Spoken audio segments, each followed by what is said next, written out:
İsәнмесез, хөрмәтле дусларым, сезнең якынлашып килүче яңа бәйрәмнәр вакытларга телим. Сезгә исәнлек, саулык, сәламәтлек, эшегездә уңышлар, гаиләгездә бәхетләр, шатлык телим, барыгызга тигезлек булсын. Бу яңа еллар барыбызга да шатлык хәбәрләр китерсен.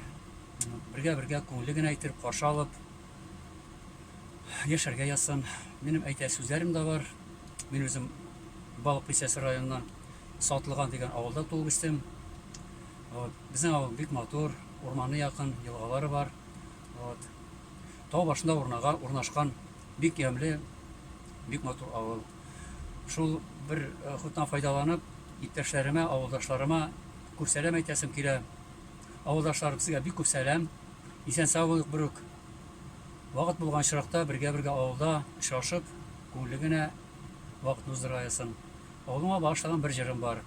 Шуны тыңлап үтегез, зинһар.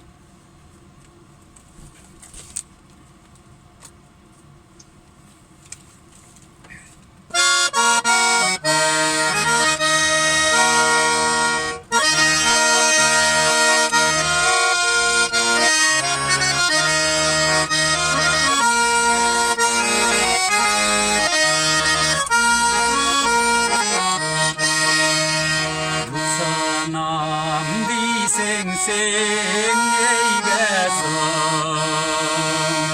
ömrüm biteli uzamagan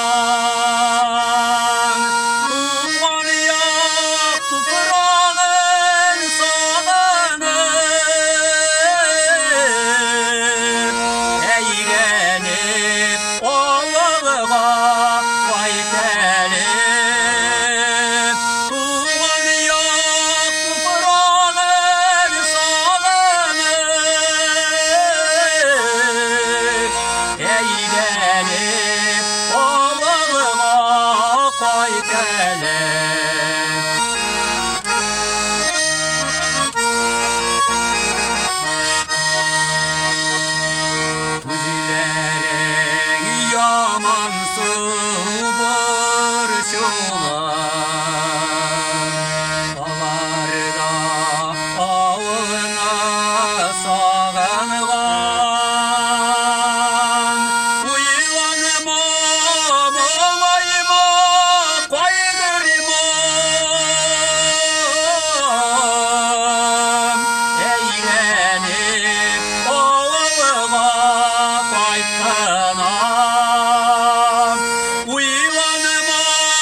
Saf sular ineşin sulara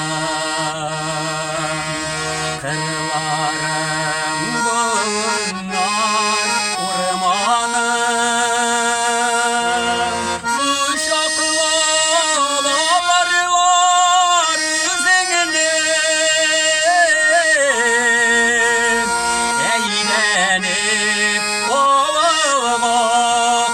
telim kuşakla bağırlar üzerinde eğlenip ovalığa koy telim kuşakla bağırlar üzerinde eğlenip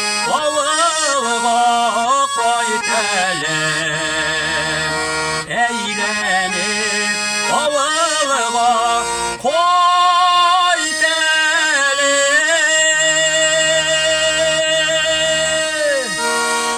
Бик зур рәхмәт, дусларым. Бергә булыйк.